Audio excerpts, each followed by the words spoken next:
เก็บไว้มันจะบอกไปเก็บไว้กำเดียวก็จะต้องซื้อนั่นบึดก่ออันนั้นหมดบึดก่ออันนั้นวิทย์บึดก่ออันนั้นขาดจำเป็นที่จะต้องซื้อจ่ายไปสตางค์ก็เปลี่ยนมือไปมาใจของเราละแล้วแหมเจ้านั้นก็ต้องเปลี่ยนไปหมะก็จะต้องไปซื้อนั้นซื้อนี้แถม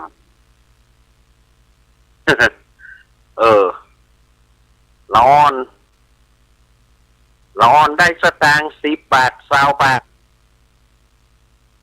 จุดใหม่ของเขาอย่าง1ขนม2ไอติมบัดเดียวนี่ยิ่งบัดเดียวนี่สมัยรอเอาไปอย่างเติมเกมมันก็แลกมือกันไปแถมคนน่ะก็ไปจ่ายแล้วสตางค์น่ะไปเสี่ยงสุดที่ไหนก็ไปเสี่ยงสุดที่ไหน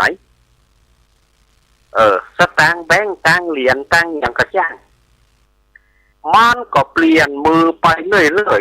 ยเบิดก็การน้ำหมูกเบิดก็การน้ำมันเบิดก็การน้ำมันพืชเบิดก็การน้ำมันรถมันตึงไปติ๊กๆคนนั่นก็เอาไปหมุน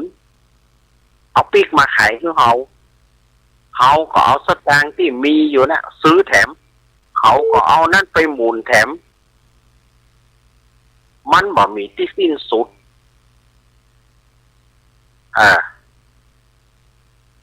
ไปเรื่อยๆสตางค์แต่ละรุ่นสมัยอาตมาเขานี่กินเต้า25-50เนาะอาตมากันกับบัตรนะบัตรได้ใจแบบเกิ่งสตางค์หรือว่าสตางค์นี่นะอาตมาก็ยังบ่ได้ใจอาตมามาใจกับใบ5 บาทแบงค์5 บาทนี่นะแต่ก่อนมีหรอกเพลเตอร์ไว้อาตมาตอนได้บอกเหมือนแบงค์5 บาทเกิดมานี่แต่แต่ก่อนนี่อาตมายังเหลือแบงค์1นะพ่อแม่ยังเหลือไว้แบงค์1เอาติดฝาผนังเรือนนะทีนี้พอเตเรือนเตบ้านหลังนั้นก็มันหายไปแต่ก่อนเอาเปี้ยเขาอยู่นะแบงค์5 บาทนะที่อยู่ที่บ้านนะพอดีว่ารื้อบ้านหลังเก่าก็มันสูญหายไปอย่างแบงค์5 บาทแล้วมาเหรียญ5 เก้าเหลี่ยมเนี่ยอาตมานะเป็นเหรียญ5 เก้าเหลี่ยมเหรียญ5 เก้าเหลี่ยมแล้วก็มีเหรียญ5 มนเนี่ยสมัยก่อนเขาได้ใจเนาะนี่มันก็เนี่ยเมินมาก็พัฒนากันไปเหรียญบาทบเดียวสถาญาติโยมน้อยทางไพแล่ไว้แต่ก่อนนี่เหรียญบาทเพิ่นเหรียญใหญ่มันอยู่ในถุงเตี๋ยวเฮาเนี่ยซิ่งซ่อง ดังนะสตางค์แต่ก่อนเขาเล่นอีโจ่งเล่นติ้งเงาเอาเล่นโจ่งแล้วมันอยู่ในกระเป๋าเตียวแต่ก่อนเปิ้นไปที่ไหนเปิ้นมีตังค์ย่อยติดกระเป๋าเตียวซิ่งซ่องเปิ้นเหมือนเปิ้นมีสตางค์นักบัดเดี๋ยวนี้สตางค์อยู่ในกระเป๋าเหรียญย่อยเหรียญยำมันมาได้ยินอย่างลูกเพราะว่ามันบางมันบางเหรียญ25-50กับบางเนี่ยแล้วก็เขาถือว่าบ่มีแก่คนไทยก็บอกว่าบ่มีแก่มองหันว่ามีแก่ประเดี๋ยวสตางค์เหรียญนี่ไปก็น่าเสียดายอาตมาถ้าปะก็เก็บบางพ่อเศษสตางค์จะไปว่าเศษสตางค์เตอะยามบ่มีมาเขาก็ได้เปิ่งวันเหมือนกันสมัยก่อนเขาจะได้กินยังสมัยก่อนเป็นนักเรียนจะซื้อสมุด25 ตังค์นี่ แทบจะบ่ได้จะซื้อสมุดเขียนยังบ่ได้มันเนี่ยกว่าจะรับแจ้ง25-50รับจ้างได้ตังค์สัก2 บาทเนี่ยสถานญาติโยมย้อนไปสัก40 กว่าปีโอ้เอาไปรับจ้างเนี่ยอาตมาแต่ก่อนนี่นะเมื่ออาตมาเป็นเจ้าบ้านเนาะรับจ้างร้องเพลงนะรับจ้างร้องเพลงเนี่ยสูงสุดเนี่ย20 บาท20 บาทนี่ถ้าข้าบาทต้องส่วนมากจะได้10แล้วนะ10นี่แปลว่าแปลว่าขี้แตนละ10 บาทเนี่ยรับจ้างร้องเพลงก็นะปัจจัยก็เล่นปัจจัยก็ร้องเพลงนะคุยก็ดีเป่าซึ้งก็ดีดิแต่ก่อนอาตมาเอาหมดอะสลายญาติโยมว่าซึ้งก็ดีดิคุยก็ดีเป่า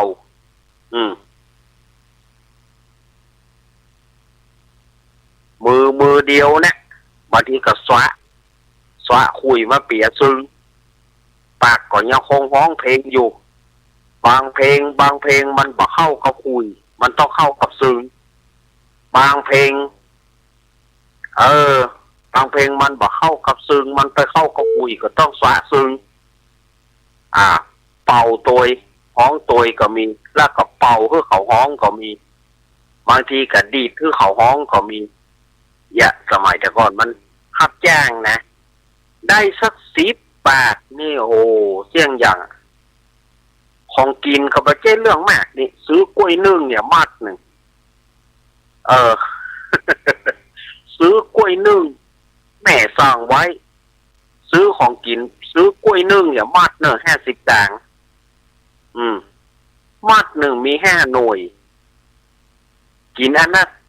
กับข้าวแล้วไปซื้อกล้วยนึ่งมัดมาเดียวไผจะกินวะกล้วยนึ่งบ่มีไผกินสมัยอาตมาเขานี่ซื้อถ้าได้ซื้อก็ซื้อกล้วยนึ่งเอาถ้าจะซื้อเป็นกินส้มปลาส้มห่อบาทห่อบาทพ่อแม่ก็บ่ให้นิยมซื้อเพราะมันได้น้อยซื้อกล้วยนึ่งมันอิ่มกลางเข้าซื้อกล้วยนึ่งมันอิ่มต่างเข้ากล้าของชีพมันก็แบบป้อนอย่างนักแหน่ไปงานวันเด็กเนี่ยอาตมาเป็นร้อนไปงานวันเด็กเปิ้นได้ตังไปคน2 บาท3 บาทที่เปิ้นมีเฮาคนตุ๊กได้ไปบาทเกินไปงานวันเด็กไปซื้อกินขนมเส้นถ้วย50 ตังค์สระญาติโยม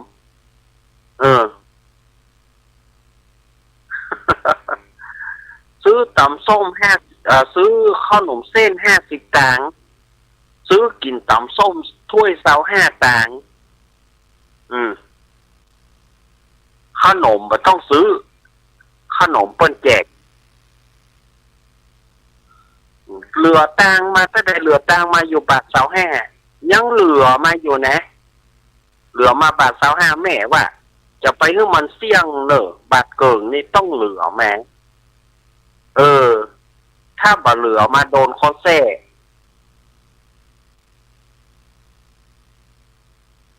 อันนี้คือวิถีชีวิตต่างๆนะ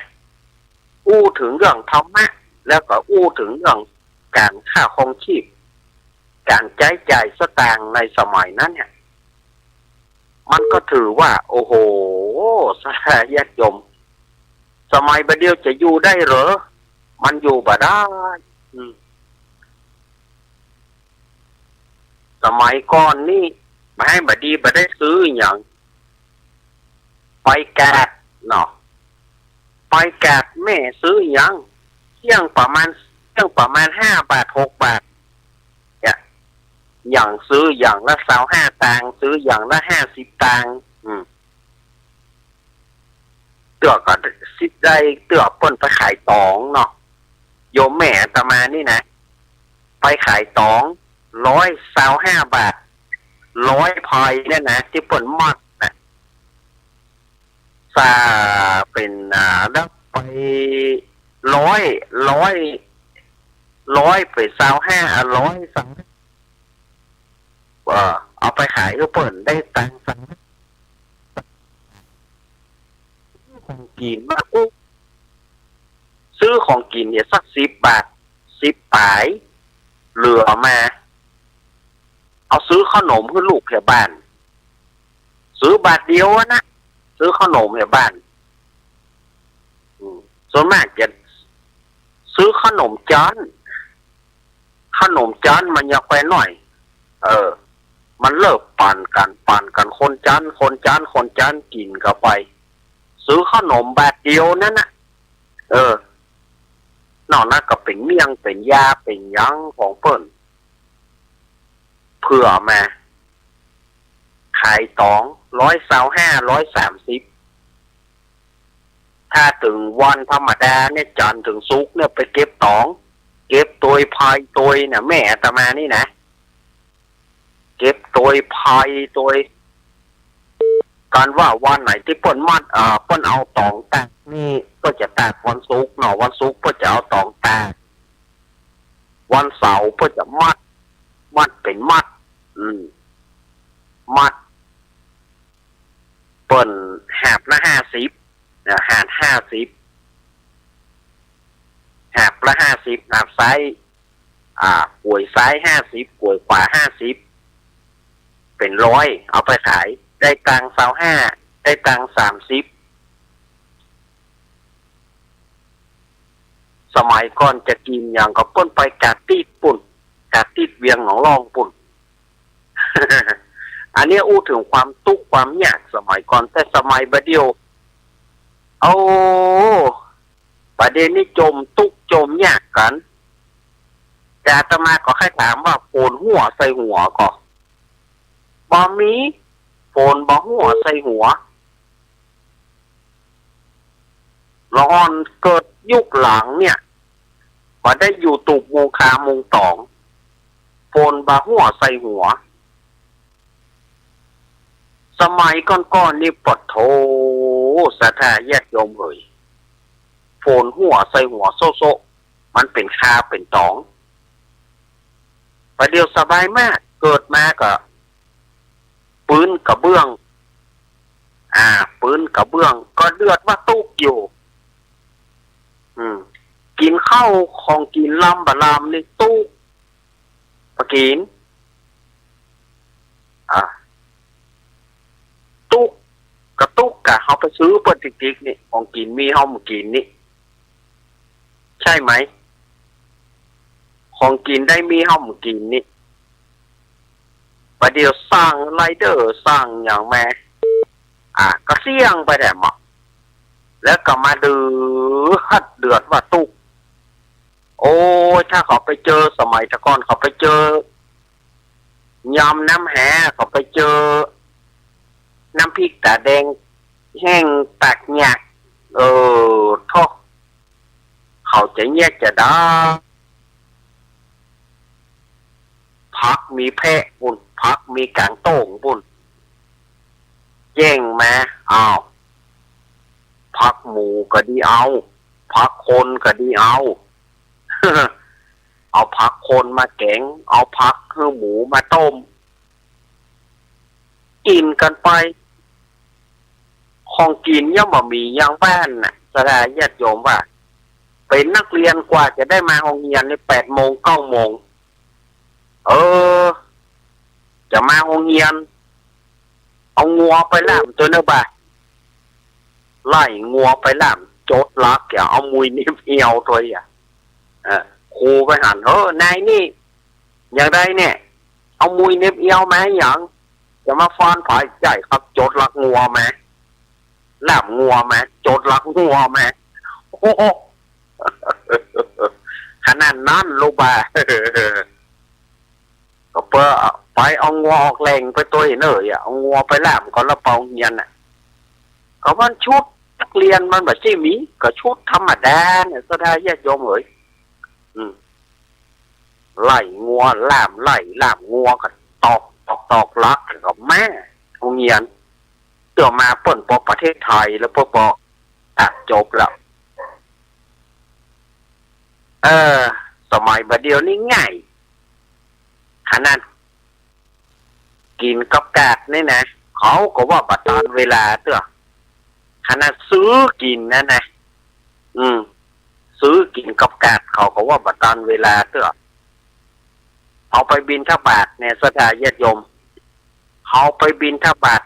เกิน6 โมงเกินไปเขาก็ว่าขวายแล้วแม่เหนียวขวายแล้วเหลือบัตตันหอก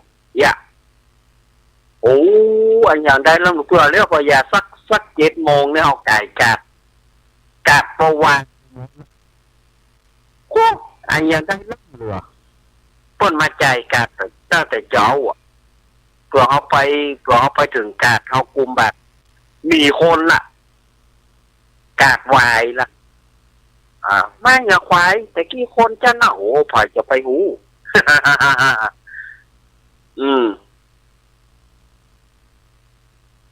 อันนี้คือสถาญาติโยมฟังว่าคนเฮานี่บัดเดียวมันตุกเพราะมันเอามาติ๊กบางคนบอกมีแปะมาติ๊กระวังนะใกล้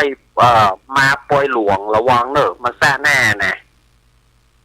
ไก่หน้าบ้านผ่อยแปะหัวเปิดมาก่อนนะมงแปะตึงมวน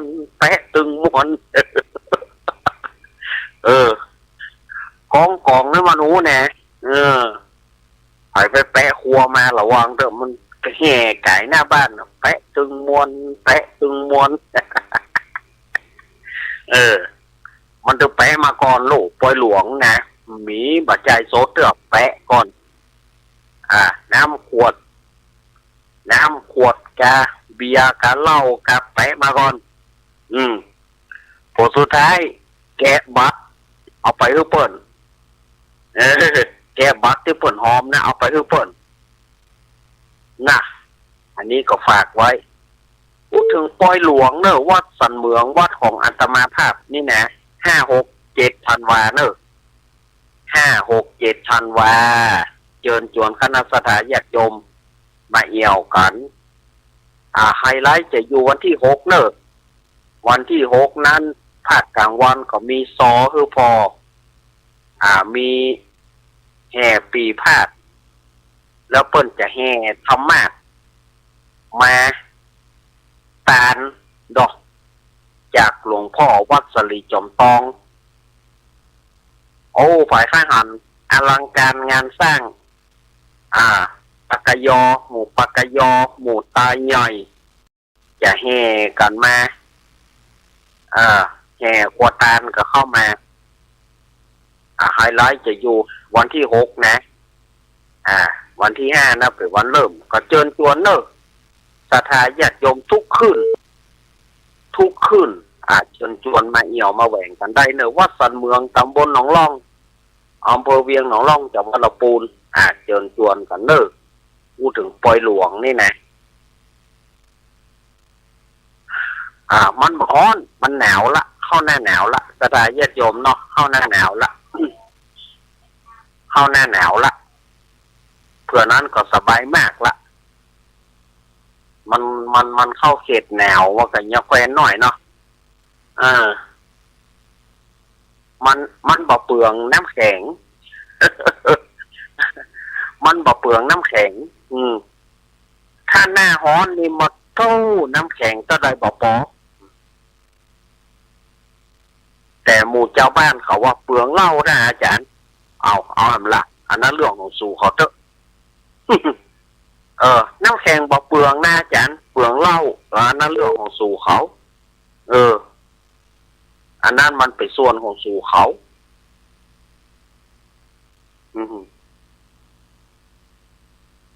เนี่ยสดาญาติโยมการงาน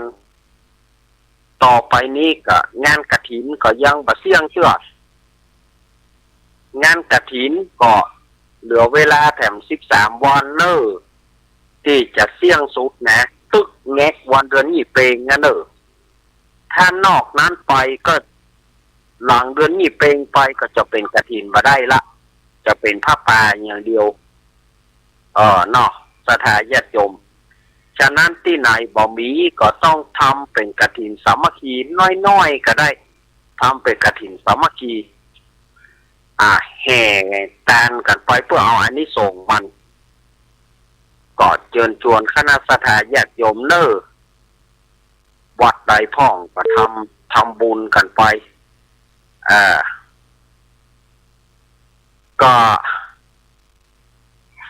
วันนี้อาตมาก็ต้องยอมรับว่าอาตมาบัดได้เกียมมาอย่างแม้มันบัดได้มีปัตตันได้เกียม3 โมง5นี่เนาะเจบอกมาเจก็เปิ้นก็ถ้าสัญญาณท่านมาหาพอสัญญาณท่านมาหาบ่มาพอก็โทรหาอาตมา3 โมงกับ5 นาทีเนาะเพราะว่าเปิ้นบ่มาอาจารย์เกียมตัวจัดเตอะก็จำเป็นจะต้องจัดแล้วเขาก็คือจะเอาอย่างก็เอาง่ายๆเอาง่ายๆมาอู้คือสถาญาติโยมได้ฟังกันในช่วงของเวลามันก็สั้นตัวถ้า2 ชั่วโมงเขาก็มีละครเล่นตัว แต่ว่ามันมีชั่วโมงเดียวเขาก็ไปเล่นนะมันตุบตัน สถาญาติโยมสาธุชนทั้งหลายจะเข้า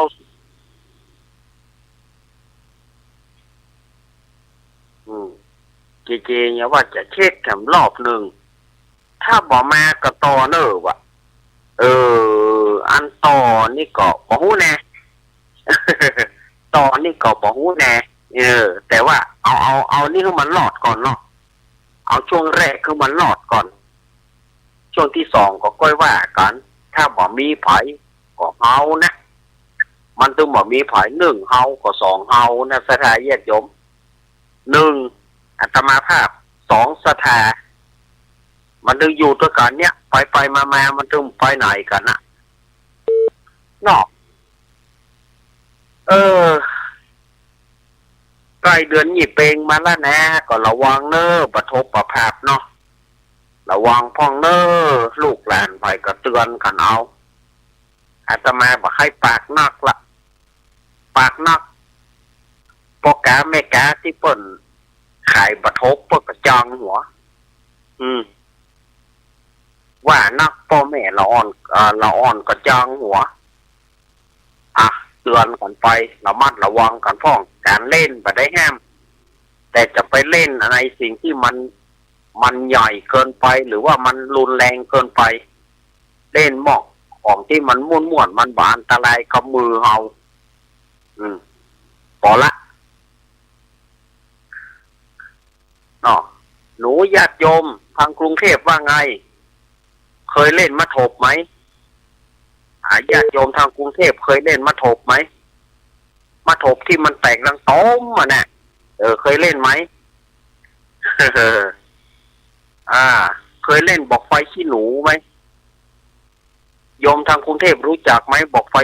ฟขี้หนู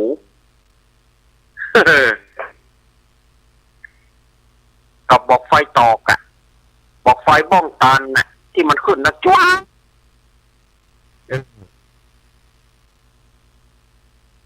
มาถบก็มีนะมาถบที่มันแตกรังต้ม ไขว่าอาจารย์ตัวนี้มันบ้าก่อมันบ้ามันบอก่อ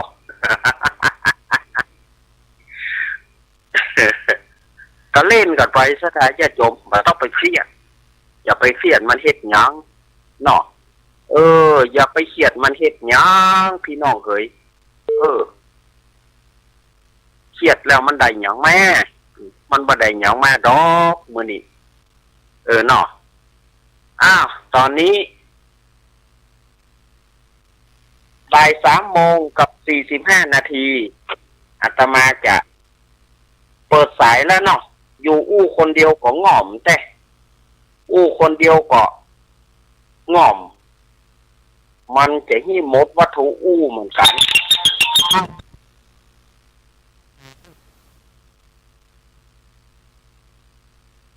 086117750837611775อ้าวไปฟังอยู่ก็ลองโทรมาดู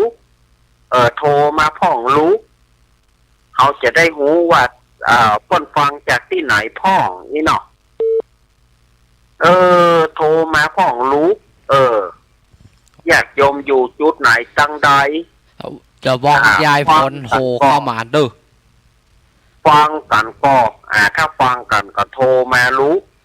สถานีไหนครับพ่องเนาะประเด็นนี้ฝ่ายหินเปิ้นฮับอยู่ครับนะสถานญาติโยมว่าลำปางฮับก็ฝางฮับก็ฝางไม่อายใช้ปัง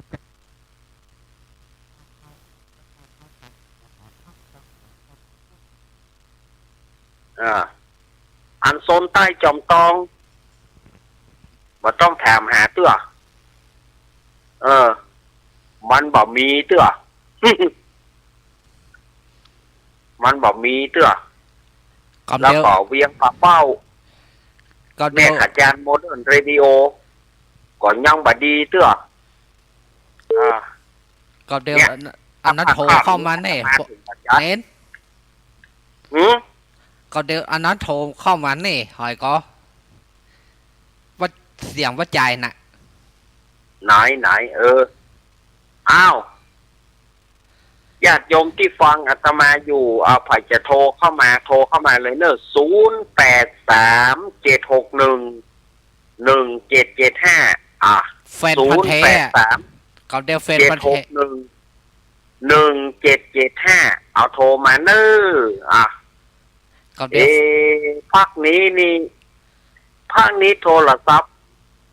เวลาเปิดสายนะบอกว่ามันนี่อย่างเหมือนกันมันบ่มีคนโทรเดี๋ยวแฟนพันธุ์แท้โทรเข้ามานี่เปิดสายมาบ่มีคนโทรเนี่ยเฮาก็บอกว่าญาติโยมฟังแต่ก็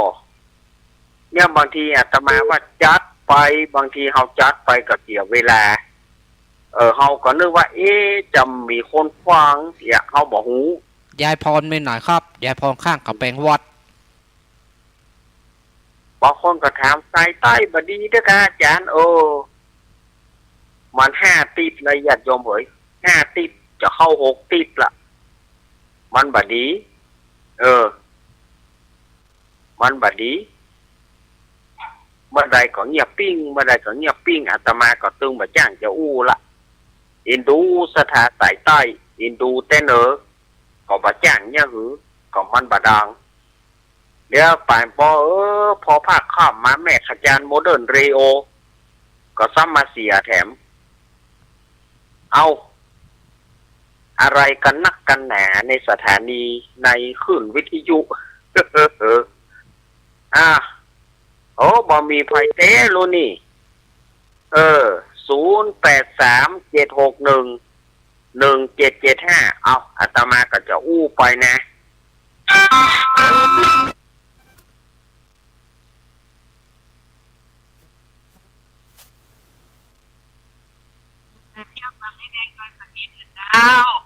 แม่สีพันแม่ฟังอยู่เนอะแม่ฟังอยู่ตลอดถ้าอาจารย์คงเรียนจัดรายการแม่จะฟังอยู่เจ้าขอบคุณนักแน่เพียงแต่แม่บ่ได้โทรไปหาอีบ่ได้โทรมาพ่องเขาจะได้หูแม่ฟังลุงเนนม่วนกว่าที่แม่จะโทรไปอู้กับลุงเนนนะลูกกันหมอเจ้าแม่ฟังอยู่นี่ตั้งแต่เช้าแม่ได้ยินอาจารย์ลุงเนนบอกว่าใครโทรมาก็บอกอยู่ให้โทรแม่ว่าเดี๋ยวแม่ก็กดต้องหาเบอร์โทรอันอาจารย์แม่ก็ว่าถ้ามีคนโทรเข้าก่อนแม่ก็มาโทรละไอ้หน้าพอดีก็แม่ได้ประกอบแม่ก็เลยพูดแล้ว5การดูดอกครับอาจารย์ดูแลสุขภาพตัวเองคือดีเนอะไม่คือได้เจ็บได้ป่วยบ่อยเนอะลุงเนอะขอบคุณนะแม่เนอะเป็นห่วงอยู่เสมอค่ะ ขอบคุณ เจ้า เจ้า ไหว้ศาลเจ้าสาธุสาธุเจ้า ตูป่าไม้แดงดอยสะเก็ดแม่พานป่าบงเวียงฝางอยู่ไหนแม่สีพานน่ะแม่สีพานป่าบงเวียงฝางแม่เล็กเขาแม่พลอย แม่พลอยไปจะได้หาแม่พลอยหายแซบไปนี่แม่พลอยนี่เพิ่นเคยอยู่กับครูการกรุณวงศ์เนาะเพิ่นไปอยู่กับครูการหลายปีเนาะแม่พลอยนะเพิ่นเป็นลูกศิษย์ของครูการกรุณวงศ์นักแต่งเพลงเนาะนักแต่งเพลงชื่อดังครูการสมัยนั้นแล้วก็แม่อินทนินแม่สุนน้อยบาตานเลี้ยวหือเวลาหมดเห็นเลี้ยววันนี้ได้แม่สีพันสายเดียวเอาละเนาะได้แม่สีพันสายเดียวเจ้าของหมดเวลาแล้วโทรเข้ามาก็มีอันนี้ไปได้แล้วเนอะช่วงนี้นะเวลาหมดอาตมาก็ตีก่อนแต่ถ้าช่วง4 โมงบ่มีนักจัดรายการสัญญาณตังลำปางเปิ้นมาก็สาธุสัญญาณเปิ้นบ่มาอาตมาก็ปิกมาใหม่ในช่วง4 โมงนี่นะอาตมาพักตีสถานญาติโยมเนอะภูเขาป้าลัง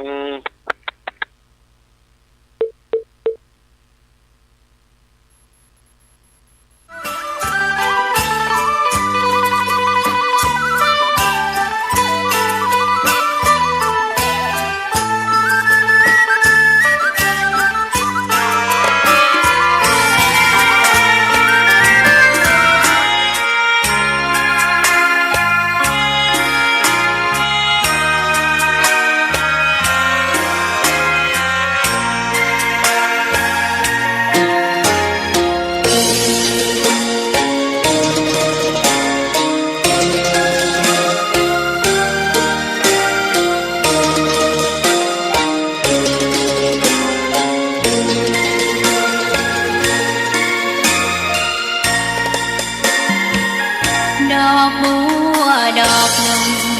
ตึงใจไว้เพื่อบูชาแด่องค์พระศาสดาสัมมาสัมพุทธเจ้ามีความงามเงียบไม่เปรียบเทียบเขาเทียบเราใครมองไม่งามช่างเขาแต่เจ้าก็คือดอกบัวด้วยความสัตย์ซื่อยึดถือความดีเป็นหลักใครรักไม่รักก็ไม่จมปลักมองมัวเมื่อโผล่พ้นน้ำก็เห็นความงามในตัวไม่ยึดติดในตมชั่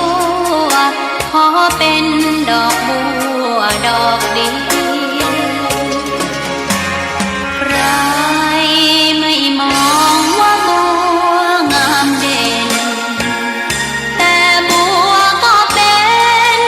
ดอกบัวทุกวันอย่างนี้ไม่อยากเด่นดังแต่มุ่งหวังในทางเด่นดี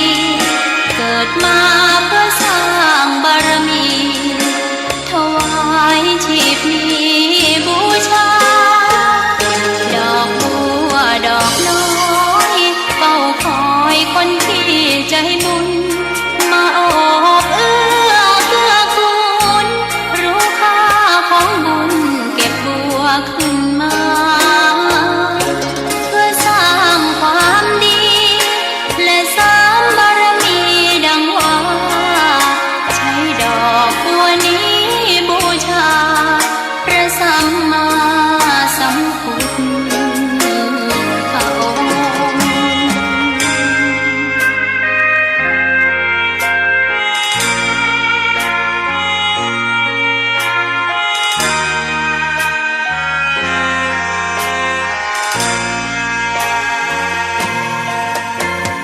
ใครไม่มองว่าบัวงามเด่นแต่บัวก็เป็นดอกบัวทุกวันอย่างนี้ไม่อยากเด่นดังแต่มุ่งหวังในทางเด่นดีเกิดมาเพื่อสร้างบารมีถวายชีพนี้บูชาดอกบัวดอกน้อยเฝ้าคอยคนที่ใจบุญมาโอบเอื้อเกื้อกูลรู้ค่าของบุญเก็บบัวขึ้นมาเพื่อสร้างความดีและสร้างบารมีดังว่าใช้ดอกบัวนี้บูชาพระสัมมาสัมพุทธ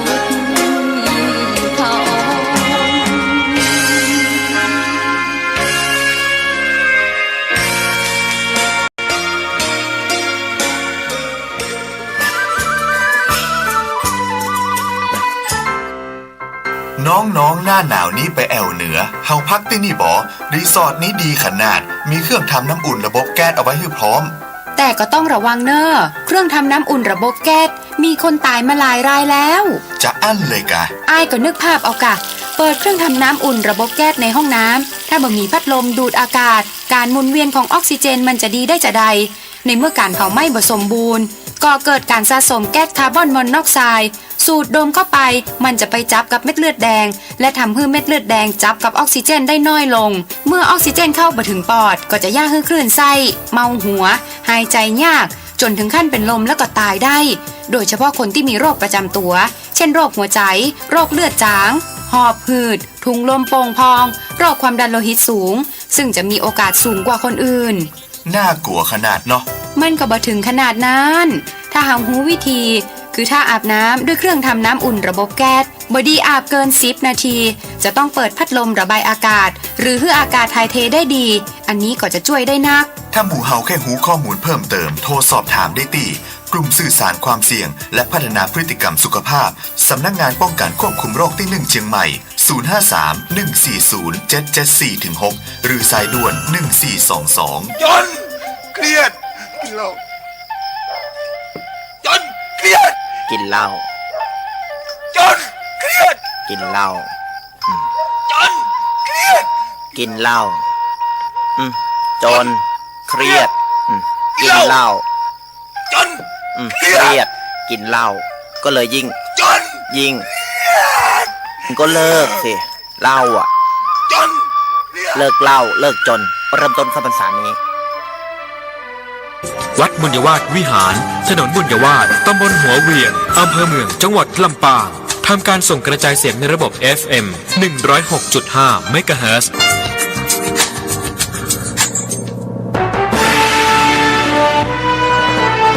มหาวิทยาลัยมหาจุฬาลงกรณราชวิทยาลัยวิทยาลัยสงฆ์นครลำปางเปิดรับสมัครพระภิกษุสามเณรและคฤหัสถ์ชายหญิงบุคคลทั่วไประดับปริญญาตรีหลักสูตรพุทธศาสตร์บัณฑิตสาขาวิชาพระพุทธศาสนาหลักสูตรรัฐศาสตร์บัณฑิตสาขาวิชารัฐศาสตร์รับสมัครผู้สำเร็จการศึกษาระดับมัธยมศึกษาตอนปลายม.6 กศน.ปวช.ปวส.หรือเทียบเท่าระดับปริญญาโทพุทธศาสตร์มหาบัณฑิตสาขาวิชาพระพุทธศาสนารัฐศาสตร์มหาบัณฑิตสาขาวิชารัฐศาสตร์รับสมัครผู้สำเร็จรับปริญญาตรีทุกสาขานอกจากนี้ยังเปิดรับสมัครหลักสูตรประกาศนียบัตร1 ปีหลักสูตรประกาศนียบัตรพระสอนศิลธรรมในโรงเรียนเฉพาะบรรพชิตหลักสูตรประกาศนียบัตรบริหารกิจการคณะสงฆ์เฉพาะบรรพชิตหลักสูตรประกาศนียบัตรพระพุทธศาสนาทั้งบรรพชิตและคฤหัสถ์หลักสูตรประกาศนียบัตรภาษาล้านนารับสมัครบุคคลทั่วไปหลักสูตรประกาศนียบัตรบริหารท้องถิ่นสนใจติดตามลำตัวติดต่อสอบถามรายละเอียดได้ที่มหาวิทยาลัยมหาจุฬาลงกรณราชวิทยาลัยวิทยาลัยสงฆ์นครลำปาง054-209-454ปัญญาโลกสมิงปัจโชโตปัญญาเป็นแสงสว่างในโลกมหาวิทยาลัยมหาจุฬาลงกรณราชวิทยาลัยวิทยาลัยสงฆ์นครลำปาง ราชรอกษัตริย์ศรีพระปิยมหาราชาธิปดีพระทรงดี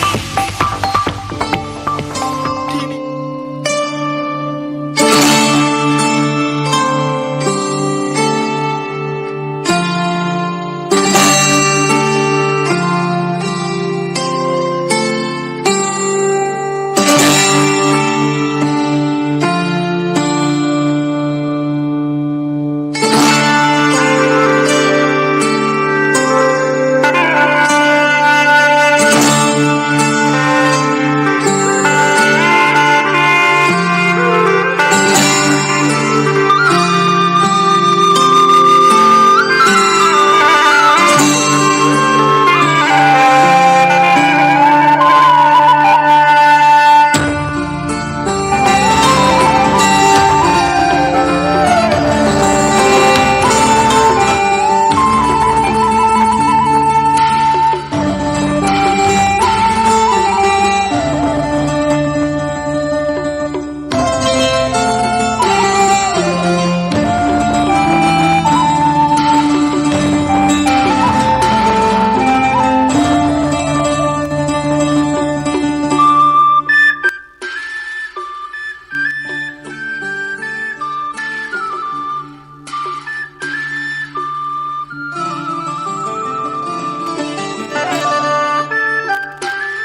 ตีเคารพคนฟังตั้งหลายญาติพี่น้องเปื่อนป้องสหายสาระบรรยายมีหลายบ่น้อยศิริธรรมกำเมืองจาริรำถ้อยขอเจิญฟังก่อยเตอะครับอู้จวนมวลใจบ่ได้ลี้ลับสำเนียงเสียงอันล้านนาอนุรักษ์ไว้เรื่องของภาษาเจิญมวลประชาตกเหนือออกใต้เฮามาประกันทุกวันฮือใดเวลา 4-5 โมงเย็นเปิดวิทยุ Facebook ฮือเห็นเนอจีบันเย็นนอเน่ามีหลายเลิศรถบดทวนกวนเก่าจวนฮือละเมาเอาใจบ่น้อยตั้งโลกตั้งธรรมลำนำจ้าถอยมีลายลีลาสาระ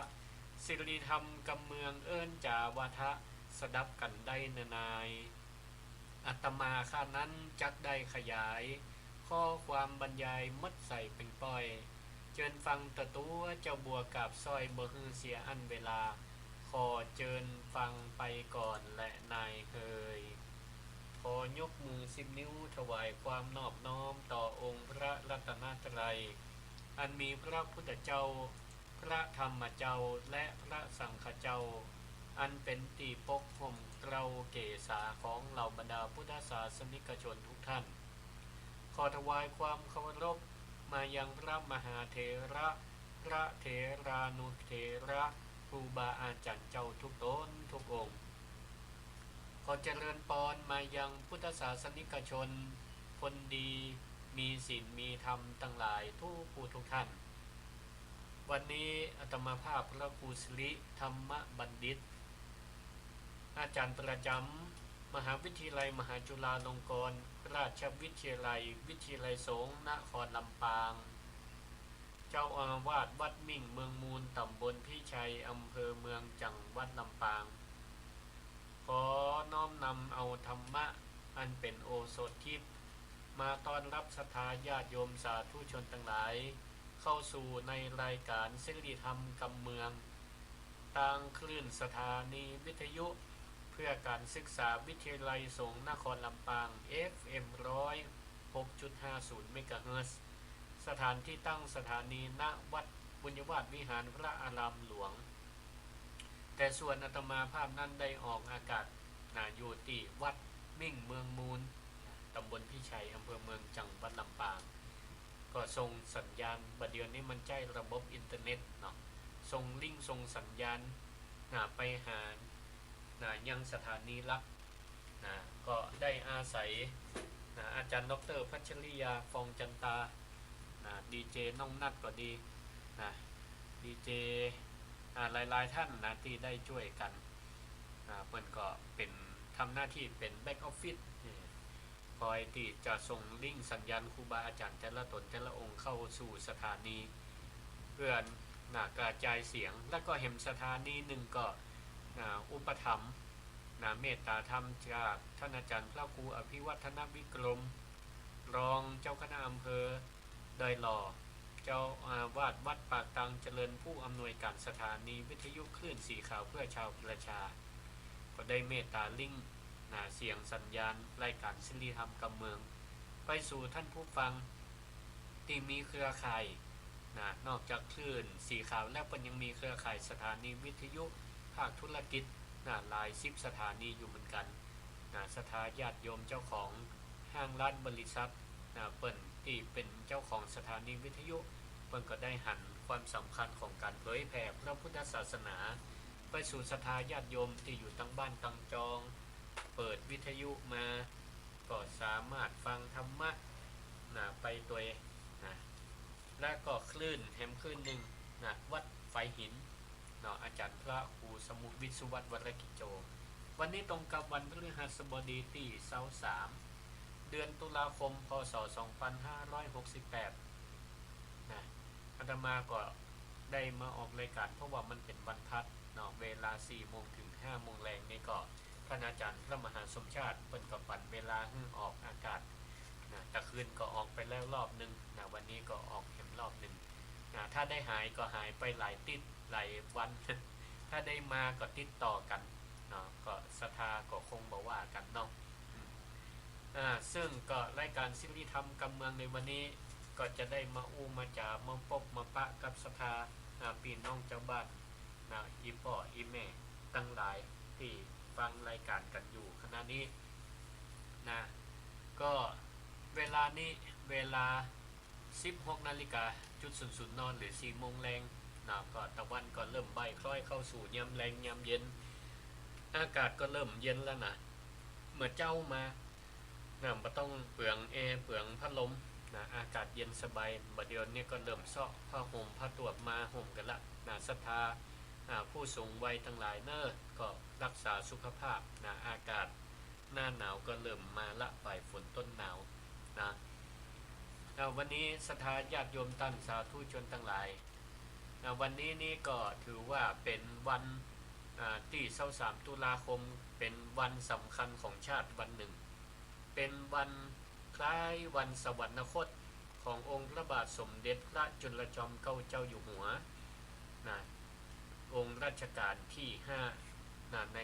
ราชวงศ์จักรีเป็นวันสำคัญซึ่งก็บรรดาหน่วยงานราชการทั้งหลายรวมทั้งมจร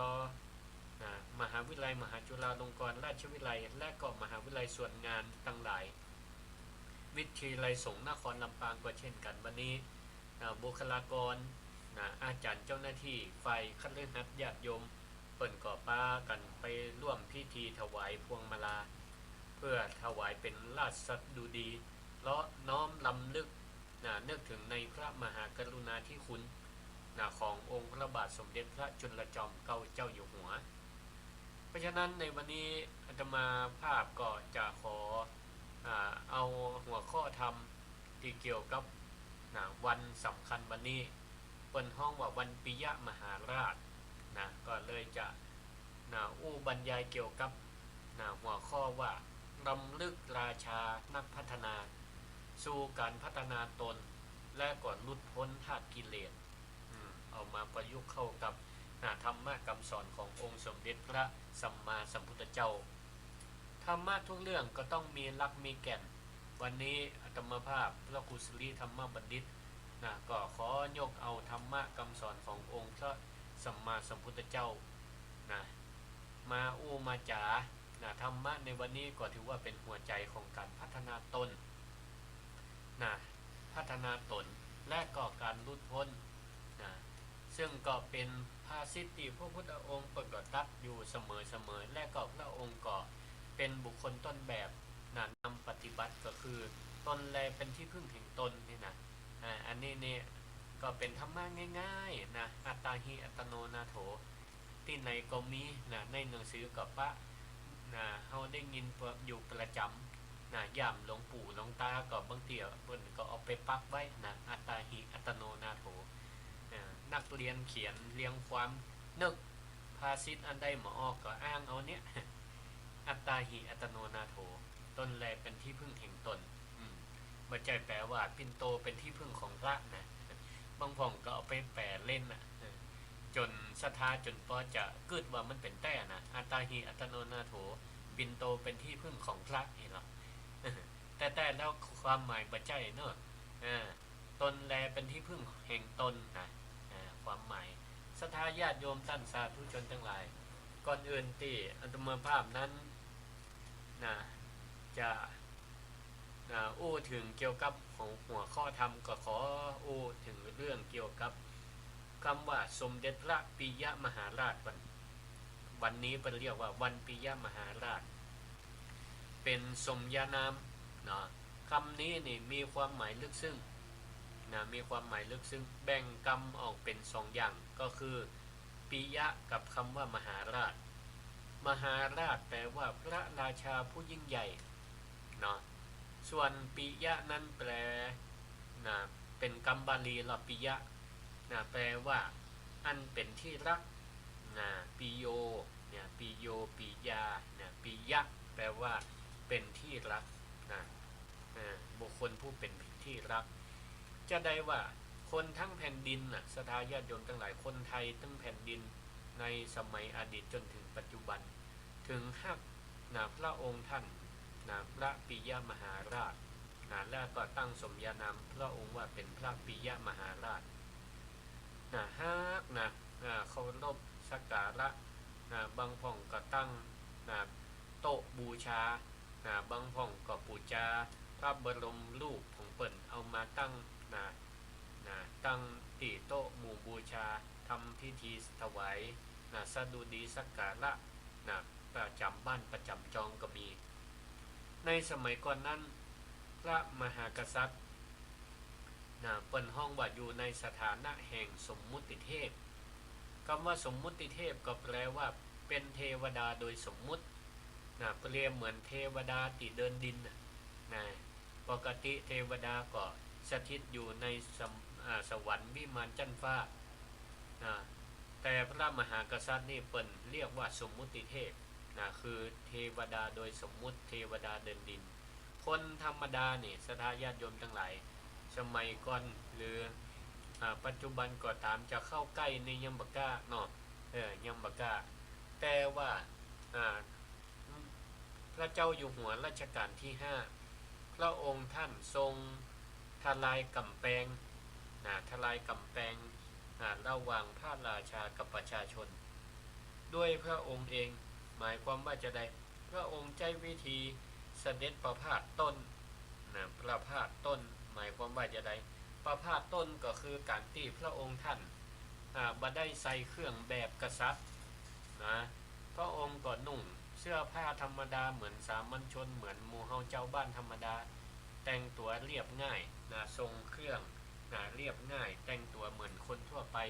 แล้วก็เสด็จไปตามหัวเมืองต่างๆบอกว่าเหนือกลางอีสานใต้พระองค์ก็ได้ทำตัวเป็นคนเรียบง่ายสบายไปนั่งกับเจ้าบ้านทรงไปนั่ง